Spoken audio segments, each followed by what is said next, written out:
अगर आप भी लेना चाहते हैं देश दुनिया की तमाम जानकारी तो आज ही सब्सक्राइब करें हमारे चैनल को। साथ ही नीचे दिए बेल आइकन को जरूर दबाएं ताकि हर अपडेट आप तक पहुंच सके।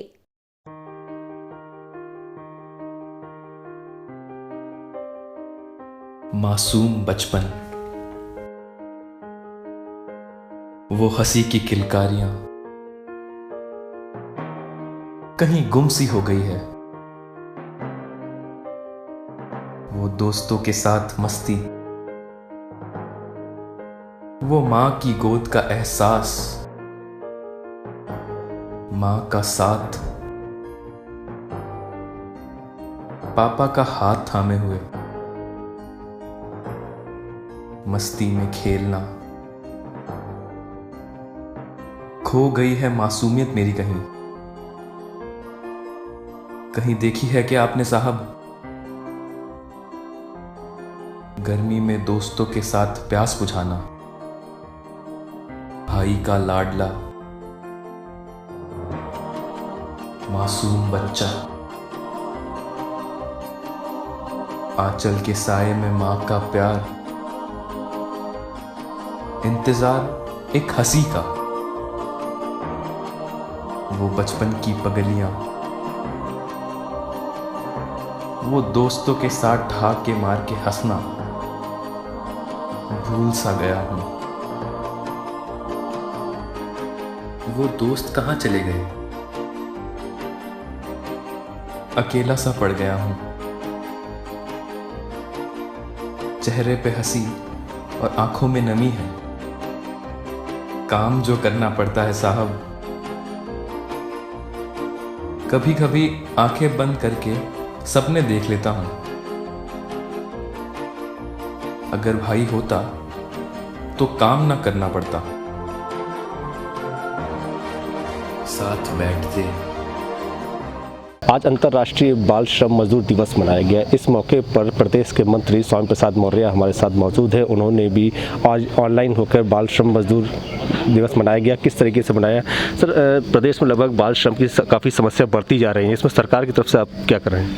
देखिए, उत्तर प्रदेश सरकार बाल मजदूरी को अभिशाप समझती है और चुनौती के रूप में से स्वीकार करके बाल श्रम निषेध अभियान चलाकर हमेशा के लिए बच्चों को मजदूरी से मुक्त कराकर उनको स्कूल भेजने का काम कर रही है। विभिन्न आर्थिक योजनाओं से के माध्यम से उनको सशक्त बनाया जा रहा है। हमारी कोशिश है कि बच्चे हमारी धरोहर हैं। पढ़ने लिखने खेलने कूदने के समय में उनको पढ़ना लिखना खेलना कूदना चाहिए। इसलिए अभिभावकों से भी मेरा निवेदन है, नियोक्ताओं से भी हमारा निवेदन है कि बच्चों से मजदूरी न कराएं। आज क्या तोहफा मिला है सरकार की तरफ से इनको? विभिन्न जो कल्याणकारी योजनाएं संचालित हैं उसका लाभ इन बाल मजदूरी से मुक्त कराए गए बच्चों को और उनके परिवारजनों को उसका लाभ दिया गया। स्वामी जी ने बताया कि बाल सरकार की तरफ से काफ़ी योजनाएं उनको दी जा चुकी हैं और इतना भी है कि प्रभात साक्षी ने भी बाल श्रम को लेकर कई अहम भूमिकाएं भी निभाई थी। वो सरकार के लिए चुनौती भी है और सभ्य समाज के लिए अभिशाप भी। इसलिए हमारी सरकार लगातार बाल श्रम निषेध अभियान चला करके बाल मजदूरों को मजदूरी से मुक्त करा करके उनको स्कूल भेजने का काम करती है। यहाँ तक कि ऐसे बाल मजदूर जो अपने परिवार के कमाऊ सदस्य होते हैं, उनके माता पिता नहीं होते हैं, भरण पोषण के लिए मजबूरी में मजदूरी करते हैं, उनको बाल मजदूरी से मुक्ति करा करके बाल श्रम विद्या योजना के माध्यम से यदि लड़का है तो 1000 रुपया प्रति महीना और लड़की है तो 1200 रुपया प्रति महीना आर्थिक सहायता देते हैं, जिससे कि अपने परिवार को भी चलाए।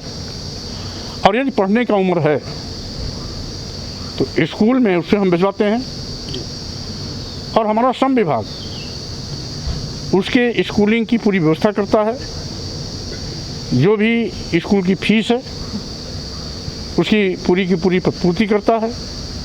अभिभावक से भी बात करता है। कोशिश रहती है कि जो बच्चों का उम्र पढ़ने लिखने और खेलने कूदने का है उस उम्र में वो स्कूल जाए, पढ़े लिखे, खेले कूदे, मजदूरी करने ना जाए। इसलिए निरंतर श्रम विभाग अभियान चलाता है। यूनिसेफ का भी हमें महत्वपूर्ण सहयोग मिलता है।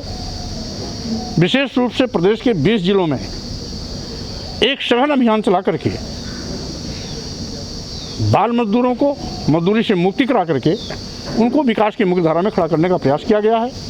यहाँ तक कि ऐसे बाल मजदूर जिनके अभिभावक मजदूरी पेशे से जुड़े हुए हैं, अगर वो निर्माण मजदूर से संबंधित हैं तो हम उत्तर प्रदेश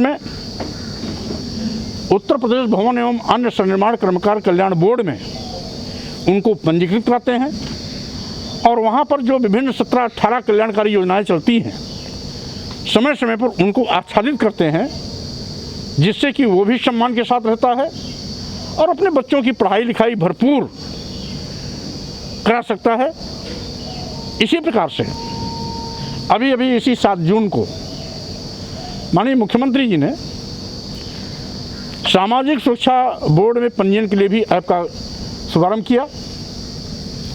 अब जो सामाजिक सुरक्षा बोर्ड है यानी निर्माण मजदूर के इतर जितने भी प्रकार के मजदूर हैं, वो खेत खलिहान में काम करने वाले मजदूर, इक्का, तांगा, रिक्शा, ठेलिया चलाने वाले मजदूर, सड़क के किनारे पट्टी दुकानदार, ठेलिया दुकानदार, चाट वाला, समोसा बेचने वाला, माला फूल बेचने वाला, लाई चना बेचने वाला, सब्जी बेचने वाला, दूध दही बेचने वाला के साथ साथ नाई, मोची, धोबी और घरों में काम करने वाली महिलाएं, शहरों में कूड़ा बिनने वाले मजदूर के साथ जो सुबह सुबह लोगों के घरों पर अखबार भेजते हैं हाकर्स, इन सबको उससे आच्छादित किया जाएगा।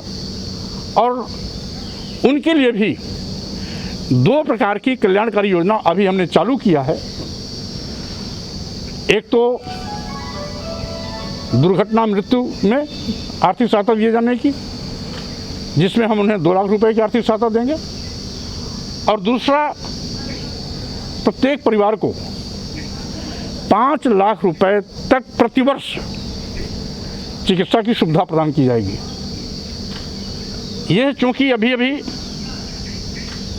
शिशु अवस्था में सामाजिक सुरक्षा बोर्ड है, इसलिए मैंने 2 योजनाएं चलाई हैं और जैसे जैसे इसका विस्तार होगा वैसे वैसे जिस प्रकार से उत्तर प्रदेश भवन एवं अन्य संनिर्माण कर्मकार कल्याण बोर्ड में 18 कल्याणकारी योजनाएं हैं, उसी प्रकार से इसमें भी योजनाओं का विस्तार होगा और कोशिश होगी कि जो असंगठित क्षेत्र का मजदूर है हम उसको विभिन्न योजनाओं से पोषित कर विकास की मुख्य धारा में खड़ा करें, सम्मान स्वाभिमान की ज़िंदगी गुजर बसर करने का अवसर दें। और आपने देखा होगा कि आज बड़े पैमाने पर मजदूरों को विभिन्न कल्याणकारी योजनाओं का जो लाभ मिला है उससे मजदूर न केवल खुश है बल्कि सम्मान के साथ 2 वक्त की रोटी तो खा ही रहा है, अपने बच्चों को भी पढ़ाने के लिए तेज़ी के साथ आगे बढ़ा है। हम समझते हैं इस अभियान को हम निरंतर जारी रखेंगे। और आज अंतर्राष्ट्रीय बाल श्रम निषेध दिवस के अवसर पर मैं अपेक्षा करता हूं कि यह नौनिहाल बच्चे हमारी राष्ट्र की थाती हैं, राष्ट्र निर्माण में इनकी अहम भूमिका हो, इसलिए पढ़ाई इनके लिए आवश्यक है और जिसके लिए हमारा विभाग लगातार प्रयासरत है। सर, महिलाओं को आज कुछ धनराशि वितरित की गई, कुल कितना उत्तर प्रदेश में कुल कितना धनराशि फैसला की तो कितने लोगों को की गई? देखिए, जिस प्रकार से हमने बड़े पैमाने पर कल्याणकारी योजनाएं चलाई हैं, इस 4 साल की सरकार के दौरान हमने 1600 करोड़ यानी 1500 करोड़ से ज़्यादा धनराशि मजदूरों को विभिन्न योजनाओं के माध्यम से दिया है। सुशीला बाकी। आप आज आपको यहाँ बुलाया गया है, स्वामी प्रसाद मौर्य जी मंत्री हैं, जी। क्यों बुलाया इन्होंने आपको यहाँ उनको पैसे देने के लिए बुलाया पर? ये किस चीज़ का पैसा आपको पता है? है, मृत्यु हो गई थी, इसका पैसा मिला। तो आज सरकार की तरफ से जो आपको योगदान मिला है, सहायता मिली है, सहायता मिली, तो कैसा क्या लगा आपको? क्या बहुत अच्छा लगा, मैं सहायता दे दिया, भगवान अच्छा है मेरे लिए क्या बहुत। कहा? क्या नाम है आपका? सुमित्रा, कहाँ से है? गोमती नगर ग्वारी। आज आपको यहाँ मंत्री जी ने क्यों बुलाया अपने आवास पर? वो मेरे आदमी की मृत्यु हो गई थी, उसका पैसा दिया है सरकार ने। आज जो सहायता मिली है सरकार की तरफ से, मंत्री जी की तरफ से, जी। कैसा इसको लग रहा? परिवार बहुत अच्छा लगा, बहुत मेरे बच्चों का बहुत सहायता मिली है और मैं बहुत खुश हूँ, बहुत आशीर्वाद दूंगी सरकार को, भरपूर मुझे मदद की है सरकार ने। वीडियो जर्नलिस्ट अविनाश के साथ देवेंद्र प्रताप सिंह, प्रवक्ता लखनऊ।